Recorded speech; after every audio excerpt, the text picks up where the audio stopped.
Les chiffres sont sans appel. Les 3 premières années de présidence de François Hollande sont un échec. Depuis mai 2012, le PIB français a cru au rythme annuel de 0,4%. Ce n'est pas la pire des performances européennes. Disons que la France se situe dans une moyenne basse. Mais clairement, la France n'appartient pas au club des pays qui ont su restaurer leur croissance. Et en phase avec ce premier constat, l'emploi a stagné depuis mai 2012, ce qui place la France en très médiocre position en Europe. Le nombre de demandeurs d'emploi, dont le gouvernement voulait inverser la courbe début 2013 puis fin 2013, a progressé quant à lui de 587 000, soit de 20%. Maigre consolation, c'est sur le segment des jeunes que la progression est le plus contenue. Mais avec 8% de hausse, on est bien loin des objectifs que s'était fixé le candidat Hollande lorsqu'en janvier 2012, au Bourget, il lançait « Si je reçois le mandat du pays d'être le prochain président, je ne veux être jugé que sur un seul objectif. Est-ce que les jeunes vivront mieux en 2017 qu'en 2012 ?»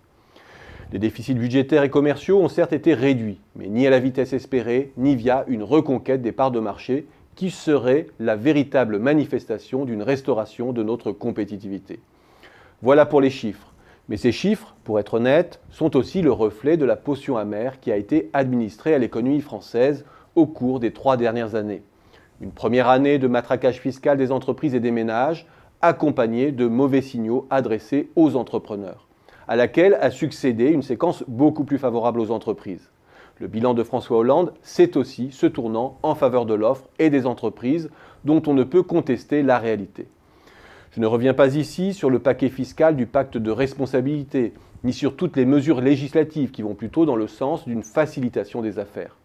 Je ne me hasarderai pas ici à en juger l'impact. On sait que les mesures de soutien à l'offre ont toujours un effet diffus, parfois paradoxal dans un premier temps, les effets défavorables à la demande l'emportant sur les effets de plus long terme. Ce que l'on peut dire à ce stade, c'est que l'ensemble du dispositif sera d'autant plus efficace que le reste de l'Europe soutiendra la demande adressée à la France. C'est la condition sine qua non pour que l'écrasement des marges induit par la baisse généralisée des prix en Europe ne consume pas l'avantage créé par le CICE. Disons donc à ce stade que le mauvais bilan en termes de croissance et d'emploi est d'abord le revers de la médaille d'une thérapie de l'offre nécessaire. Et c'est là peut-être qu'apparaît le point de faiblesse le plus manifeste du bilan présidentiel. Contraint de jouer en défense au plan national, on aurait attendu qu'il joue davantage en attaque au plan européen.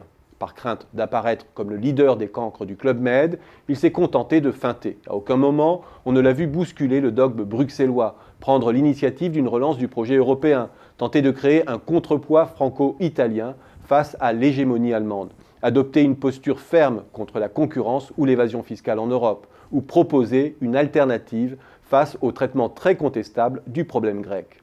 En se fondant dans un consensus où plus rien ne différencie les partis de gouvernements européens, il participe à ce sentiment que l'Europe n'a d'autre fonction que de générer une austérité sans fin et sans issue.